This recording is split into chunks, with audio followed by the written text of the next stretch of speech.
All right, we're going to start with our second day, our second video of dog breaking these cattle. We rolled right into this right after we did the first group. Now this is a little bigger group. We're going to use 2 dogs on this group, and we're going to go over a little bit of how we kind of went through this process with 2 dogs. Now what you're going to see is in this first footage, this goes a little bit faster. These cattle weren't quite as reactive as the other calves that we had dog broke, so we were able to kind of move right along. A gentleman that I learned most everything I know from, Mr. Roy Cox. Roy says that there are only 2 ways cattle can be: reactive or responsive. And these cattle settled into everything a little better. They're not quite as flighty as the first group. These cattle are a little bit more responsive than they are reactive. Now you can see right there, Lori bit those first couple, and they kind of moved a little bit, but it wasn't terrible. We kind of moved these guys up and down the fence a little bit here as we were kind of getting everything set up for footage, and so I kind of realized that these guys aren't quite as flighty as the other group. So what you can't see is I am just behind the cattle here, and I just sent those dogs down the fence line, and I'm going to let them bring those calves to me. They're all handling pretty well. You have a couple there that kind of wanted to get a little bit squirrely, but these 2 dogs I trust to send down there because they have seen tons and tons and tons of fresh cattle. You know, Lenny in the first video, he was kind of learning.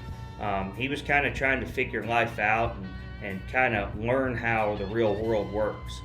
These 2 dogs here have seen tons and tons of fresh cattle, so I trust them to bite and stand quietly and to not chase these cattle, but to work these cattle. So we're just going to have these cattle drift up to us. The goal with these cattle is when they are heading to me, I'm going to leave them alone. I want there to be no pressure when the cattle are heading towards me. So basically every animal in life, whether it be horses, whether it be sheep, whether it be cattle, dogs, whatever it may be that you're working, they learn from the release of pressure. So if I can apply pressure with the dogs when the cattle are away from me, and I can take the pressure off of them when they're with me, that's going to teach those cows that if they come to me, nothing's going to happen. There's going to be no pressure. So that's kind of what we're doing here. We're just applying pressure on the back side of the cattle, and when they come towards me, there's no pressure.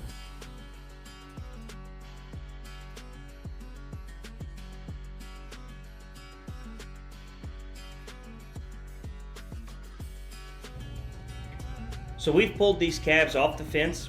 I have ridden out kind of in the middle of the field here, and I'm just asking these 2 dogs to get those calves and bring them to me.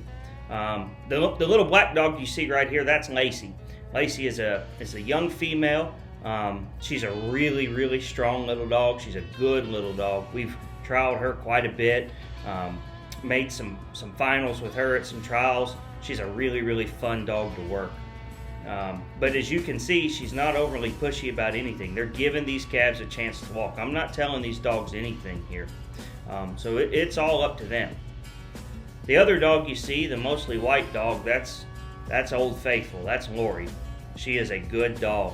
I have pinned more cattle with that dog than I probably will any other dog I'll ever own. She is handy to have. I don't know what I'd do without her. She is an absolute joy to watch work. My daughters ran her at trials. My wife has ran her at trials.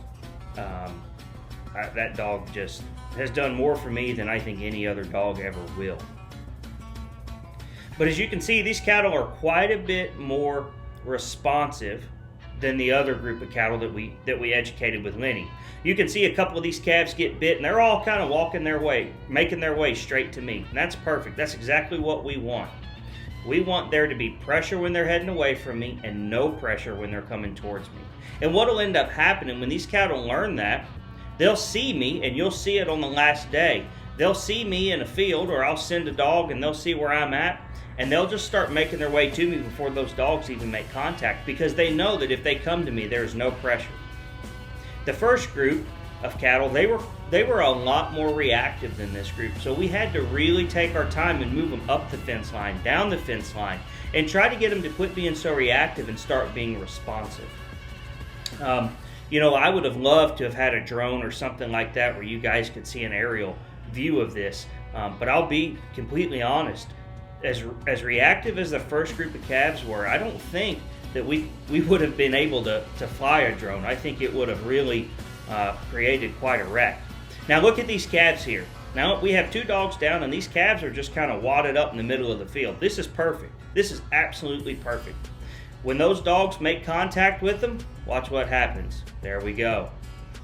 Now we'll have 1 or 2 that are still a little curious, may turn around and look at those dogs. That's okay. But the majority of these calves are gonna turn around when those dogs are in front of them and walk away. And all we're gonna do on this group of calves today is just try to get repetitions of, if you come to me, there is no pressure.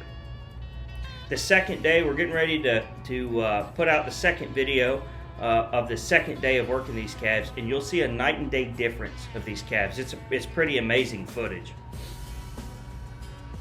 But this is great. These dogs are just quietly and calmly turning these calves and moving these calves. This is exactly what we want to see.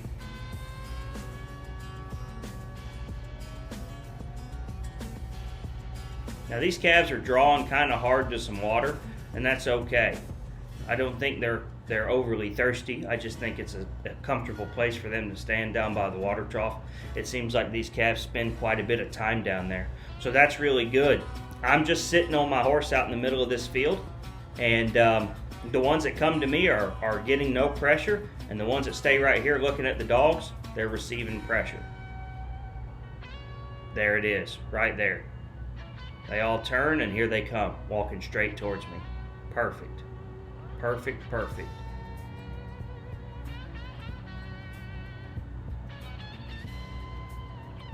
I really prefer working 2 dogs if I can find a group of dogs that work together well. Overseas, the guys in Europe that train these dogs, they're really talented guys over in Wales, and a lot of the guys that work sheep with these dogs. A double dog team is called a brace team. And the way that those dogs typically work is one dog will handle the left side and the other dog will handle the right side, and they won't cross paths with each other. And I think that's a phenomenal way to do it. For me, it tends to work out well to use these dogs like this, just because the cattle are a little bit curious sometimes, like you saw in the first video. So I kind of want a couple dogs that can kind of work well together and apply enough pressure where they need to as one team.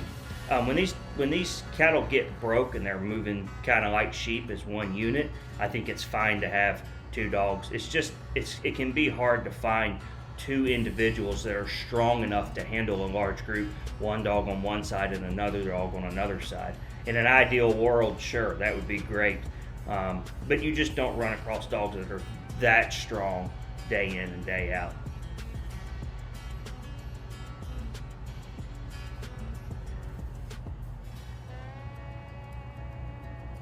This is great.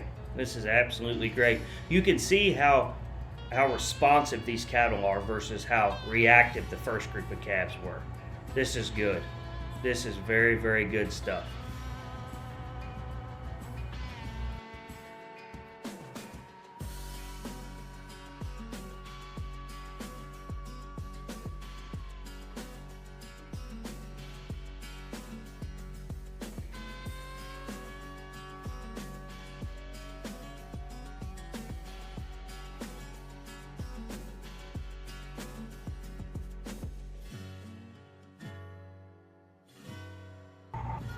This is a very, very good place to try to find a time to quit. These cattle are moving off the dogs very quietly, very well, staying grouped together.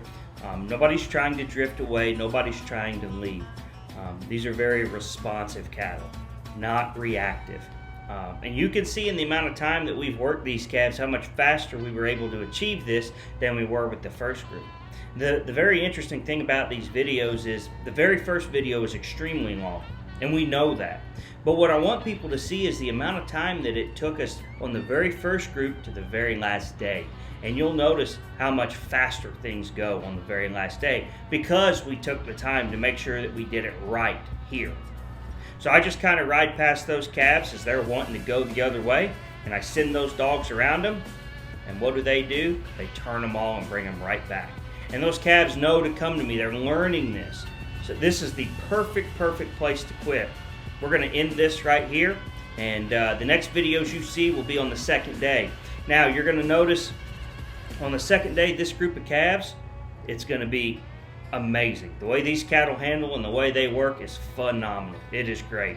Thank you guys so much for watching these videos. I really appreciate it. We've got a lot of cool stuff coming out soon. The next video is going to be the second day on this group of calves here. And then the last day, we go straight to the pens. There's some really awesome stuff to see when we go to the pens. I hope everybody learned something from this. I hope you're enjoying watching it. Thank you guys so much for your support.